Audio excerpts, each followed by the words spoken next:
നമസ്കാരം. മലയാളി വാർത്ത ഇൻഡപ്തിലേക്ക് സ്വാഗതം. തെക്ക് പടിഞ്ഞാറൻ ബംഗാൾ ഉൾക്കടലിന് മുകളിലായി രൂപപ്പെട്ട ന്യൂനമർദ്ദം അത് ശക്തി കൂടിയ ന്യൂനമർദ്ദമായി മാറുകയാണെങ്കിൽ കേരളത്തിൽ അതിശക്തമായ മഴ ഉണ്ടാകുമോ?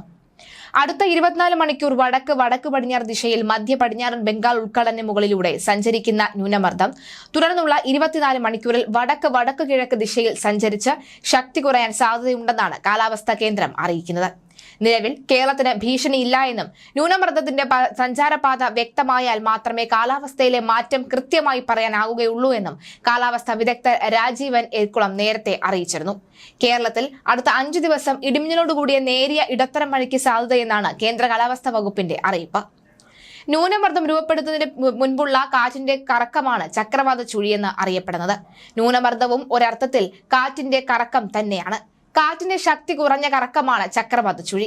മർദ്ദ വ്യതിയാനം കാരണം ചാക്രിക രീതിയിൽ കാറ്റ് കറങ്ങുന്നതാണ് ചക്രവാത ചുഴിക്ക് ഇടയാക്കുന്നത്. അന്തരീക്ഷത്തിൽ വിവിധ ദിശയിൽ സഞ്ചരിക്കുന്ന കാറ്റ് മർദ്ദ വ്യത്യാസം മൂലം ചക്രം പോലെ കറങ്ങും.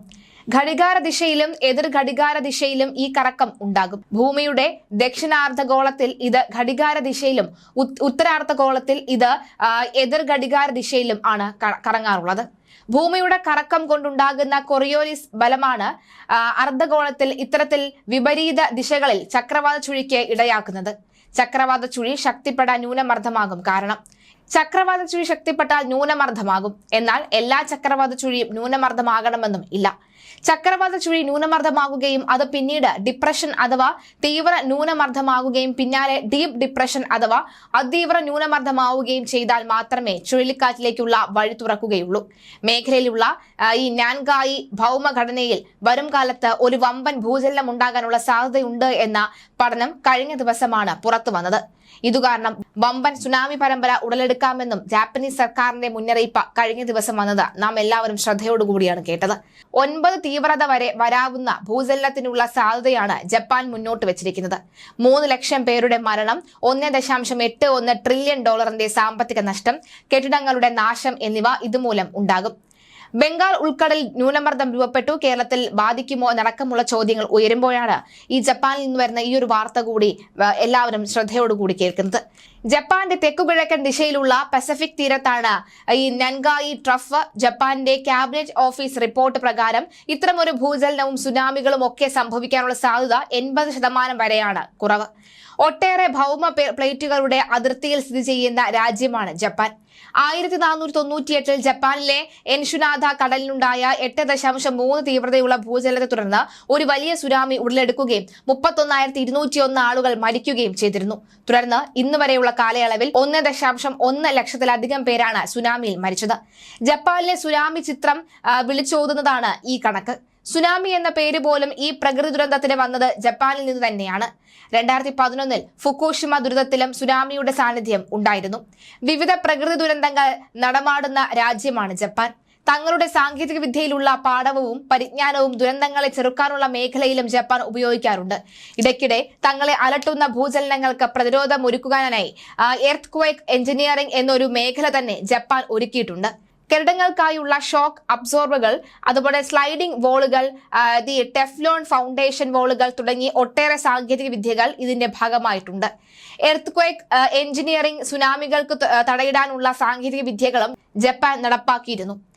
ഈ ടൊക്യോയിഷ്യയിൽ നിന്നും 240 കിലോമീറ്ററിൽ വടക്കുമാറി ഫുക്കുഷിമ ദായിച്ചി പ്ലാന്റിലെ ആണവ റിയാക്ടറുകളിൽ ഒന്ന് തൊട്ടടുത്ത ദിവസമായ ശനിയാഴ്ച പൊട്ടിത്തെറിച്ചിരുന്നു. 4 പേർക്ക് പരിക്കുണ്ടെന്നാണ് പ്രാഥമിക വിവരം. സ്ഫോടനത്തിൽ റിയാക്ടർ സ്ഥാപിച്ച കെട്ടിടത്തിന്റെ മേൽക്കൂര തകർന്നു. പ്രശ്നം ഗുരുതരമാണെങ്കിലും ജനങ്ങൾ ഭയപ്പെടേണ്ട കാര്യമില്ല എന്ന് സർക്കാർ വൃത്തങ്ങൾ അറിയിച്ചിട്ടുണ്ട്. കടലിന്റെ കലിയിളക്കത്തിൽ അപകടാവസ്ഥയിലായ റിയാക്ടറുകളിലെ മർദ്ദം കുറയ്ക്കാൻ ശാസ്ത്രജ്ഞർ പണിപ്പെടുകയാണ് ഉണ്ടായിരുന്നത് എന്നും ഇതിനിടയിലാണ് റിയാക്ടറുകളിൽ ഒന്ന് പൊട്ടിത്തെറിച്ചതും. ഒരു റിയാക്ടറിന്റെ പ്രഷർ വാൽവ് തുറക്കാൻ സാങ്കേതിക വിദഗ്ധർക്ക് ഇതുവരെ കഴിഞ്ഞിട്ടുമില്ല. ഇതും ആശങ്ക ജനിപ്പിക്കുന്നുണ്ട്. ഇതിനെ തുടർന്ന് പ്രദേശത്ത് 10 കിലോമീറ്റർ ചുറ്റളവിൽ നിന്ന് ആളുകളെ ഒഴിപ്പിച്ചിട്ടുണ്ട്. ഫുക്കുഷിമ ആണവ നിലയത്തിലെ 3ാമത്തെ റിയാക്ടറിൽ 2011 ഫെബ്രുവരി 15 വീണ്ടും ശക്തമായ സ്ഫോടനം ഉണ്ടാവുകയും തീ പടരുകയും ചെയ്തിരുന്നു. ജപ്പാന്റെ ഉദ്യോഗസ്ഥർ ദുരന്തബാധിതരായ ഫുക്കുഷിമ ആണവ നിലയത്തിന് സമീപമുള്ള കടലിലെ അണുവികരണ ശേഷിയുള്ള അയഡിന്റെ അളവ് സുരക്ഷാ പരിധിയിലും 1250 മടങ്ങാണ് എന്ന് കണ്ടെത്തിയിരുന്നു. പസഫിക് മഹാസമുദ്രം തീരത്തായുള്ള 19 രാജ്യങ്ങൾക്ക് സുനാമി മുന്നറിയിപ്പ് നൽകിയിട്ടുണ്ട്. വെള്ളിയാഴ്ച തന്നെ ഹൽമഹേര ദ്വീപ, ഇന്തോനേഷ്യ എന്നിവിടങ്ങളിൽ എത്തിയ സുനാമികൾ തിരകൾ ദുർബലമായിരുന്നു. റഷ്യ, ചൈന, ഇന്തോനേഷ്യ എന്നീ രാജ്യങ്ങൾ സുനാമി മുന്നറിയിപ്പ് വെള്ളിയാഴ്ച തന്നെ പിൻവലിച്ചു. ജപ്പാനിലുണ്ടായ സുനാമി തിരമാലകൾ തുടർന്ന് ഇന്ത്യൻ കാലാവസ്ഥാ കേന്ദ്രവും ദേശീയ സുനാമി നിരീക്ഷണ കേന്ദ്രവും കേന്ദ്ര ആഭ്യന്തര മന്ത്രാലയവും അടക്കം ഇന്ത്യയിലെ വിവിധ മന്ത്രാലയങ്ങളും ഏജൻസികളും ഇന്ത്യൻ തീരത്ത് സുനാമി തിരമാലകൾ ഉണ്ടാകുവാനുള്ള സാധ്യതയെപ്പറ്റി നിരീക്ഷിച്ചു വരികയാണ്. പ്രാഥമിക നിഗമനങ്ങൾ അനുസരിച്ച് ഇന്ത്യൻ തീരത്തെ സുനാമി ബാധിക്കില്ല എന്നും റിപ്പോർട്ടുകളുണ്ട്. ശക്തമായ തുടർചലനം അടുത്ത ദിവസം ശനിയാഴ്ചയും റിപ്പോർട്ട് ചെയ്യപ്പെട്ടിരുന്നു. സുനാമിയെ തുടർന്ന് ദ്രുതഗതിയിൽ നടക്കുന്ന രക്ഷാപ്രവർത്തനങ്ങൾക്കിടയിലാണ് വീണ്ടും ഭൂചലനം ഉണ്ടായത്. 6.8 തീവ്രതയുള്ള ഭൂചലനം ജപ്പാന്റെ കിഴക്കൻ തീരത്താണ് അനുഭവപ്പെട്ടത് എന്ന് US ജിയോളജിക്കൽ സർവേ അറിയിച്ചു.